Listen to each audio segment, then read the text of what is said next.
দিন দিন আমার মেয়ে আমাকে বলে নাই যে সে নির্যাতিত কষ্টে আছে। আমি ওর মাকে বলছি যে আমি আপনার কাছে ভিক্ষা চাই, আমি আমার মেয়েকে আপনার ছেলেকে বিয়ে দিব না। মেয়ে বিভিন্ন কারণে মারা যেতে পারে।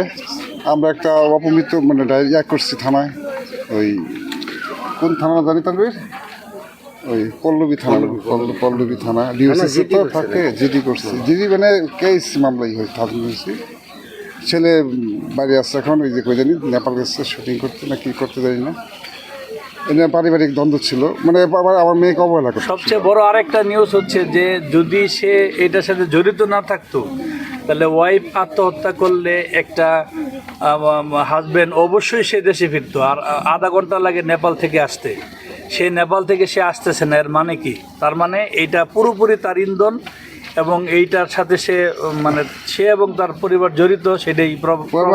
আরেকটা আমার সন্দেহ হয় যে তার যে ওই যে কোন মেয়েটার সাথে মেয়েটাকে সহ সে, এবং এই মেয়েটার জন্মদিন পালন করার জন্য সে নেপালে গেছে। ঠিক আছে, নেপালে গেছে এই মেয়ের জন্য, এইগুলাই সমস্যা। এবং দিন দিন আমার মেয়ে আমাকে বলে নাই যে সে নির্যাতিত কষ্টে আছে, কিন্তু সে যে কষ্টে আছে এটা আমি জানতাম না।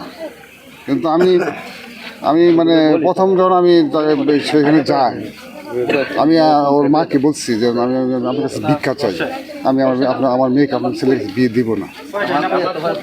আমার মেয়ে জাহাঙ্গীরনগর থেকে ইউনিভার্সিটি থেকে পাশ করছে, ও একটা প্রাইভেট ইউনিভার্সিটি থেকে পাশ করছে। ও আমার মেয়ে ছিল প্রেজেন্টার, 21 টিভির প্রেজেন্টার ছিল। ও মনে হয় করতো কি জানি কয় এগুলাই প্রেজেন্টেশন করতো, উপস্থাপনা করতো। আমার মেয়ে নিউজ পড়তো, মুক্ত খবর পড়তো, দরকার বিষয়।